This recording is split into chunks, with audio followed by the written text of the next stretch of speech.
Hello, everyone, and welcome to Burn the Ship, the podcast that helps entrepreneurs go all in on their business, and we introduce them to professionals that can help them to do so. Today, we have a very special guest. Brian, how are you doing today? I'm doing great, thank you.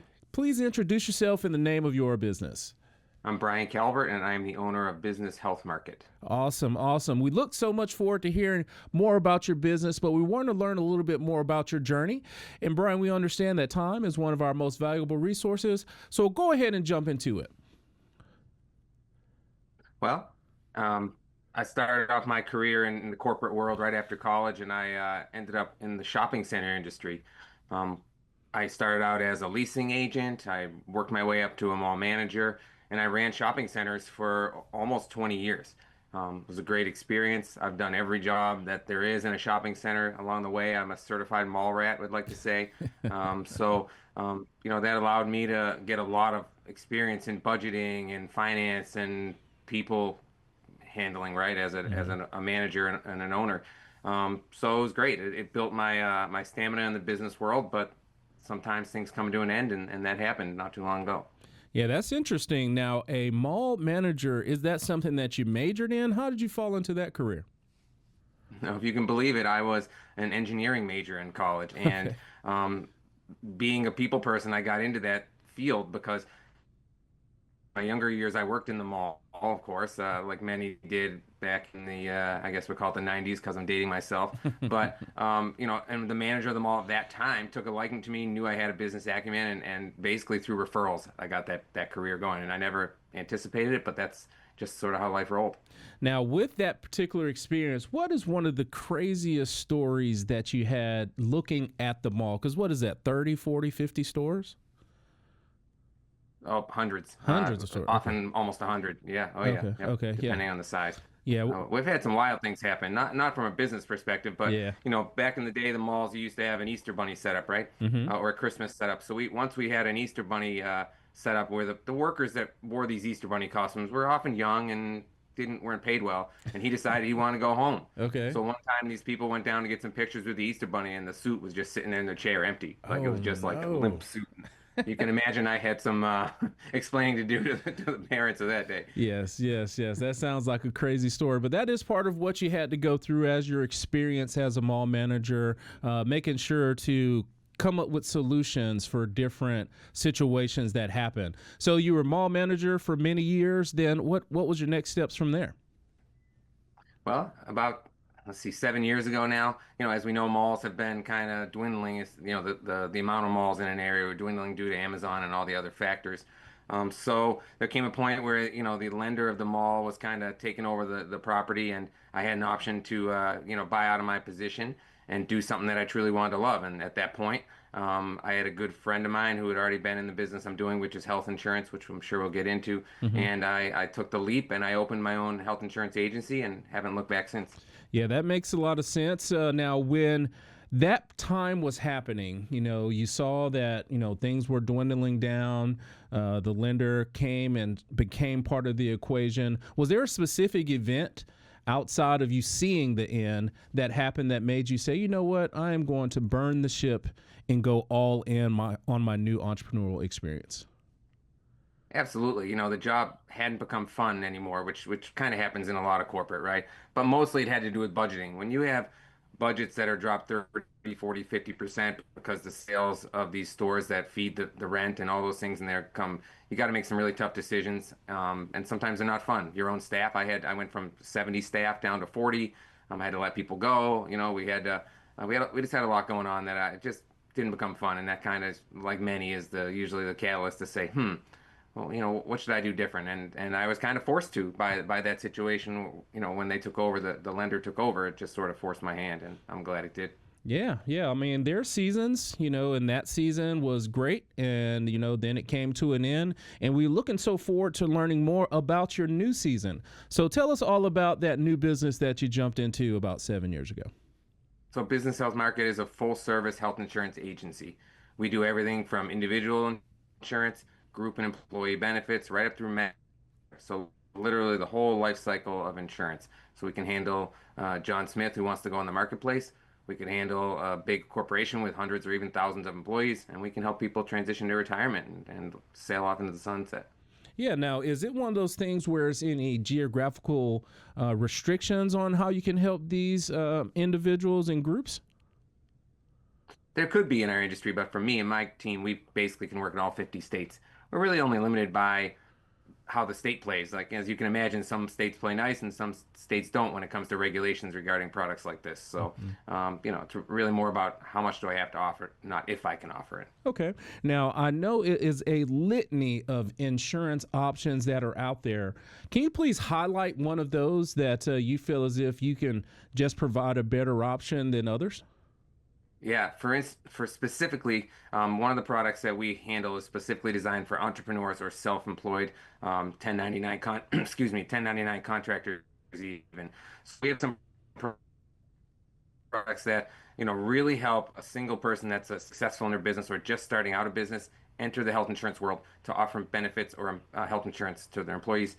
And it's important because, employee retention is a big problem, and one of the major factors is benefits and health insurance. And I can tell you, I promise you, employees will go to another company for less money for better benefits. It's a fact. It's out there and it happens all the time. So. Yeah, as we are trying to draw a great picture on that canvas, do you mind sharing with us a success story in which you came across someone, or maybe one of those not so successful stories where they didn't listen to your advice? Do you have a story to share?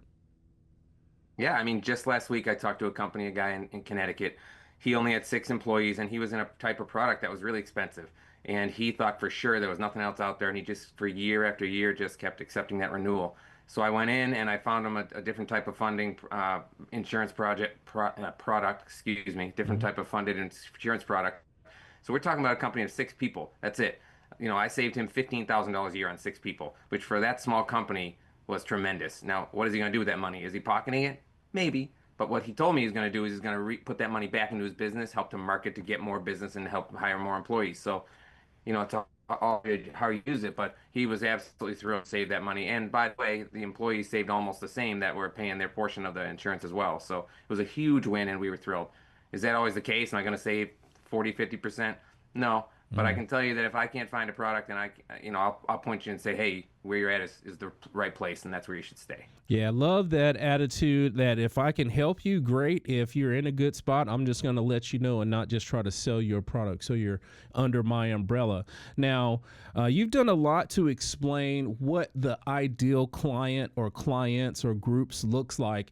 I know inside of our networking world, there's another thing called referral partners. Brian, who have you found to be a great referral partner to connect you with? Yeah, my best referral partners is 3 of them really. The first one is HR specialists. We're talking about people that have maybe outsourced HR type companies because they're in the day to day with the human resources and the benefits, and they're going to have a first front line to see when a plan for some company is working or not working. The second, believe it or not, would be P&C agents, specifically ones that work with workers' comp, because if they're handling the workers' comp, they need someone to help them with the benefit side also. So specifically companies that work with businesses in the P&C world for workers' comp. And the third are going to be fractional CFOs, people that are handling the cash flow problems and the day-to-day with companies that are out there getting help. Yeah. Now, as you are growing the business and we're looking towards the future, where do you see business health market 5, 10 years down the road? Oh, we're continuing to grow. So from that 7 years that I started with 5 agents. I'm now up to almost 25 agents that work under me, that work in my umbrella, and we're going to continue to bring on people. We're always looking for uh, uh, licensed brokers that are out there. But ideally, what I want to be is the forefront of what's happening in the health insurance world. So, for instance, we have a really tumultuous thing going on in the government right now, a lot of change, and we're expecting subsidies for people that are in the marketplace to go down or away next year, which is a huge problem for people that are getting tax credits. So, what's going to happen is those employees that were getting insurance themselves are now going to say, I need it. I need it in my company.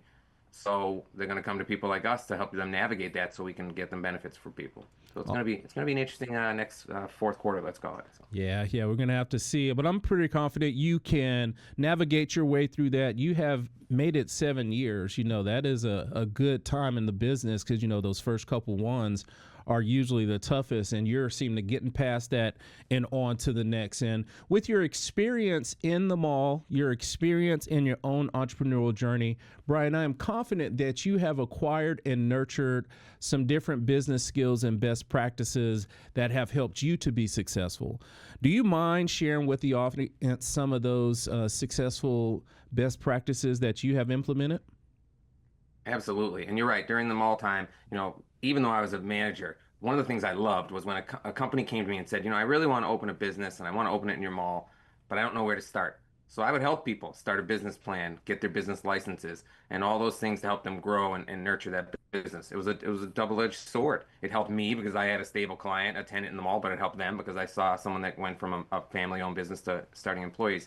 And I'd say one of the biggest things is that people need to remember when they're starting a business or ready to burn the ship and go is to stay in their lane. And what I mean by that is I talk to people in HR, I talk to people in payroll, I talk to people in bookkeeping. I have those skills. I could do all those things.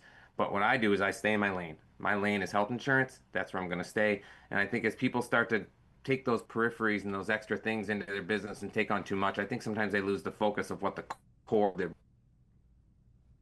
business is.